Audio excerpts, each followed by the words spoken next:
Welcome everyone to a bit of an unusual episode of RuneScape because today we are going back to Tutorial Island. Yes, it's back. I was very excited to hear about that, so I went and made a new account. Luckily, they gave me Tutorial Island.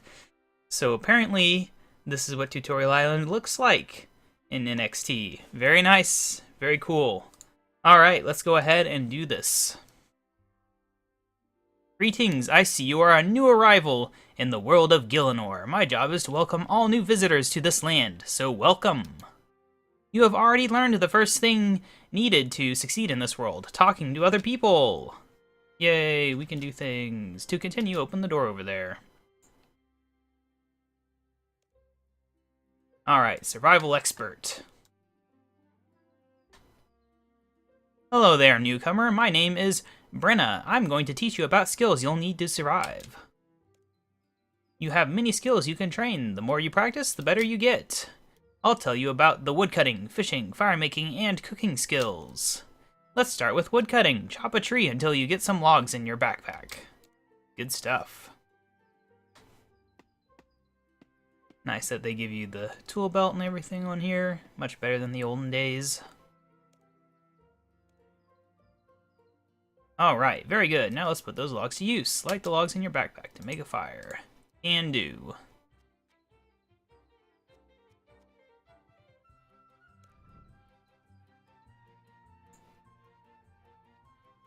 Well done! You can cook food on a fire. If you're ever injured, eating food will restore your health. We'll need something to cook. There are shrimp in the pond, so let's catch and cook some. Wherever you see bubbles in the water, there's probably some good fishing to be had there. Alright, so is it still going to do the thing where you're guaranteed to burn the first one? I would guess so. I also wonder, it used to be you could train up to like level 5 or 3 or something. I think it was 3 in a skill and keep it. I wonder if that's still around. Well, you know, I'm just going to catch 2 because I'm assuming it's like the good old days. I've done this tutorial many times over the years. I have more accounts than I should, and some that have been lost forever because I don't remember the name. It was hard to find an email I hadn't used for this, actually. Oh no, we burnt one. Oh, you burnt your shrimp? Shrimp? Yeah, your shrimp? Don't worry, that happens to everybody the first time, quite literally. As you get more experience in cooking, you'll burn food less often. I see you've already fished some more raw shrimp. Just make a fire and cook the shrimp, and you'll be ready to go. Can do. Yay, we did it. Oh, well done. Now you have some food to eat whenever you feel poorly. I've taught you all I can. Okay, let's go to the Master Chef. I'm not going to be like super thorough into this tutorial because, you know, after 300 episodes of RuneScape 3, I don't think I need to completely go through the tutorial. I just wanted to check out the island. I missed it so much. Of course, having it back kind of makes Beneath Cursed Tides even sadder. Welcome, newcomer. I am the Master Chef Lev. I will teach you how to cook food truly fit for a king. I already know how to cook. Brenna just taught me. Ah, you call that cooking? You're much more likely to burn your food if you cook on a log fire out in the open. You should cook at a range whenever you can. Now I am going to teach you the fine art of baking bread. Fill the bucket with water from the sink, then use it to wet the flour into dough. Then bake the dough into bread on my range. Alrighty. Oh. They don't let you do it, huh? What jerks. Alright, use the bread dough on here. Hooray, bread! Ah, there's nothing like the smell of freshly baked bread. Be sure to carry a little food with you on your adventures. If you're injured in combat, eating is the best way to feel better. There are all sorts of food you can cook with the right ingredients and high enough cooking skill. Pies, cakes, stews, you can even churn cream and butter or brew your own med.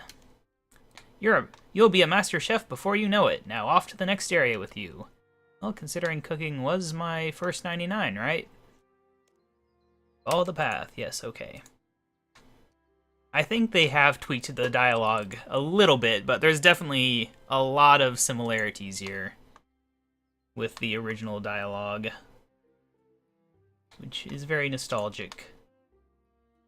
I do think there are improvements that could be made to Tutorial Island, but I think it is a better tutorial. Ah, welcome, adventurer. I'm here to tell you all about quests. Let's start by opening the quest list. Alright. Yes, we know how this works. Yes.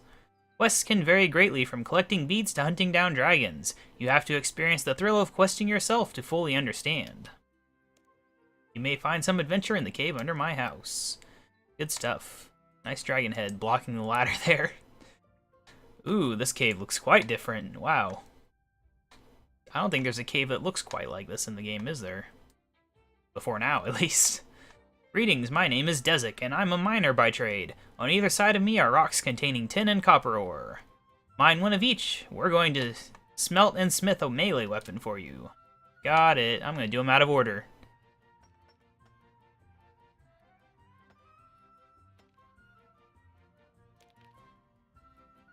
I'm going to mine this one, not that one. I'm such a rebel. Just the tutorial, and I'm already not doing what the game wants. There we go. Great, a bronze pickaxe is the most inefficient pickaxe available, but it is perfect for a beginner. Nah, an iron is perfect. The better the pickaxe you use, the faster you will get ore from the rock you're mining. Also, the better the pickaxe, the higher the mining level you'll require to wield it. I don't think he had that much of a tutorial about a pickaxe before. So why do I want to mine ore? You can use your smithing skill to smelt ore into metal bars at a furnace. Then at an anvil, you smith the bars into melee weapons and armor worn by warriors, and also other things.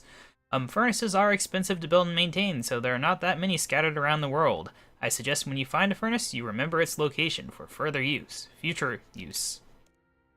You can smelt tin and copper together to make a bronze equipment. We take the ores required to make a metal to a furnace, then use the ores on the furnace to smelt them into a bar of metal. Can do. We'll do it the old-fashioned use way, because it usually skips the screens. Alright, so now we're going to do... Oh! Okay, they want me to talk to him, apparently. So how do I make a weapon out of a bronze bar? When you use a metal bar on an anvil, you'll choose the item you want to smith, as long as you have a high enough smithing level and the correct number of bars.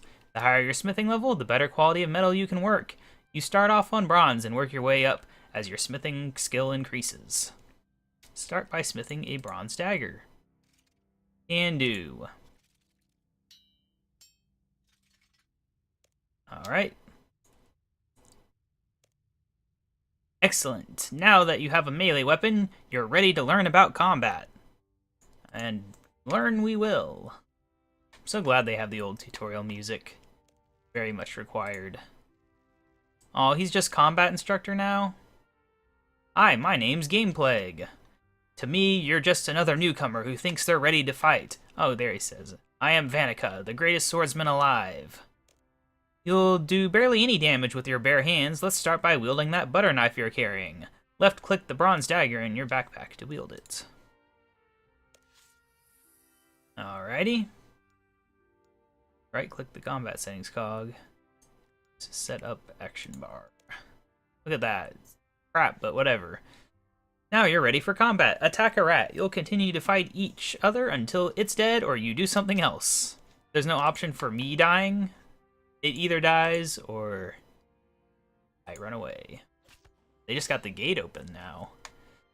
Used to be that you couldn't get back in here to keep fighting afterwards. I wonder if it'll close when you're done. Because I always used to want to get out of Tutorial Island with my combat skills up. You know, you get prayer from the bones and stuff. It's because it's a no-risk environment. Wonder if we'll keep the experience we earn, or if they have done away with that. We'll find out if we get prayer experience when we leave.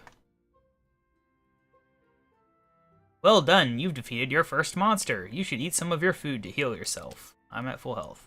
There's a lot more to combat, including the ranged and magic skills. When you get to the mainland, you should check out the Combat Academy in Lumbridge. Yes, the Combat Academy is a thing. For now, you're finished in this cave. Oh, they're not even doing ranged. Interesting. Return to the surface and continue on your journey. That is very interesting that they chose to do away with the ranged tutorial. I wonder why. Guess they figure the Combat Academy is good enough. Plus, there's the Blood Pact quest. Money is useful because you can buy items from the Grand Exchange if you don't want to craft them yourself. I wonder if they change this dialogue if you're an Iron Man. Gold coins are the currency of the human kingdoms. Your coins are kept in your money pouch at the bottom of your backpack. You currently have 0 coins. There are 3 basic ways to make money: quests, combat, and trading. Not really quests, no. And what about skilling? Some people have work for an adventurer like you, and will reward you for completing quests. Many enemies will drop items when they die. You can sell them to a general store, or on the Grand Exchange in Varrock. By getting a high level in skills such as cooking, mining, smithing, or fishing, you can create or gather your own items and sell them for pure profit. You can only carry so many items in your backpack. You can deposit items you want to keep and not sell into your bank. Alright. There we go. Let's take some coins. It always used to take the extra coins away, though. You're nearly finished. The prayer instructor would like to have a chat with you in the nearby church. Or more specifically, I think it'd reset your items. Because I used to be able to get, like, free runes and get a whole bunch of runes before I left. Because they give you... Oh, maybe that's when they'll teach you range. Maybe they teach you magic and range in the same spot now. Maybe they got rid of it entirely. Good day, brother. My name's Game Plague. Hello, Game Plague. I'm Brother Brace. I'm here to tell you all about prayer. Yes, there it is. This is your prayer list. Yay. Okay, good stuff. I'm also the community officer around here, so it's my job to tell you about your friends and ignore lists. There they are. Are there rules for how I should behave? Yes, in general, always try to be courteous to others. Remember that adventurers like yourself are real people with real feelings. If you go around being abusive or causing trouble, you could end up in trouble. I'll keep that in mind. He looked so sad. Peace be with you, my child. Well, that was quick. Alright. I do like they've actually been listening to all the feedback people have about Ashdale being a bad tutorial. This definitely went a bit faster than the old one. Alright. Good day, newcomer. Your journey is nearly at its end. My name is Tarova. Before you leave for the mainland, I'm going to tell you a little about magic. Let's get started by opening your spellbook. This is a list of your spells. Casting spells increases your magic skill and consumes runes, which you carry in your backpack. You create runes with the runecrafting skill. With a low magic level, you can only cast the simplest spells, such as Airstrike. You must wield a magic weapon to cast combat spells. You'll begin your adventure in Lumbridge. Lumbridge is a quaint, welcoming town in the kingdom of Mistlane. Oh, so they're doing away with Berthope? Interesting. I suggest you complete the Blood Pact quest in Lumbridge. It will reward you with melee, ranged, and magic weapons. Speak to Xenia in the Lumbridge Cemetery to begin. I'm going to deactivate the protective spells around this island so you can home teleport to Lumbridge using the Lodestone network. If you ever get lost, you can freely teleport to a lodestone you have discovered. You'll have a mentor when you arrive in Lumbridge to help you on your first few adventures. He's a dwarf called Gudrick, who lives in Taverley. Should you need guidance, you'll be able to contact your mentor. Alright, so they don't even do magic or range. That's very interesting. They let Blood Pact be the tutorial on that. Alright, well that's a very streamlined tutorial, you know, maybe... For someone just learning the game, maybe like 15, 20 minutes.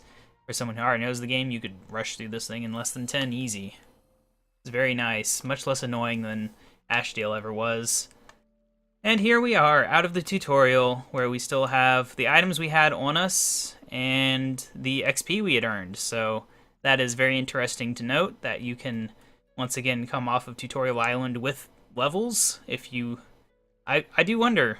That might be a good way for hardcore Ironmen to train on those rats, assuming you can't die and get deleted on the actual tutorial island, which shouldn't be possible.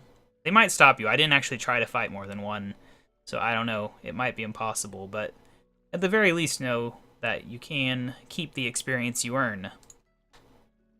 There used to be people who would just stay on there forever with their skills at the max level you could get. Anyway, yeah, this was just a quick look at the old tutorial island. I don't think it's on the world map or anything. It's still sunken. I haven't actually looked at the free-to-play world map in a while. It's very shiny. There's Ashdale still. there. And, yeah, Tutorial Island should be around here, right? I don't know. But yeah, that was really cool that they're bringing that back. And I think right now it's just kind of random whether or not you get it. I told them I'd never played the game before and I got that. I don't know if I chose one of the other options, if I would have gotten Ashdale or like not even a tutorial at all. I'm not entirely sure how it works. I've not made an account in a while. But yeah, got this here. Can contact Mentor and do that. Good stuff. Anyway, I'll see you guys later back on my main account. I gotta go write down the password to this account because otherwise it will be lost forever. And who knows, maybe someday Gameplague will rise again. But not today. See ya!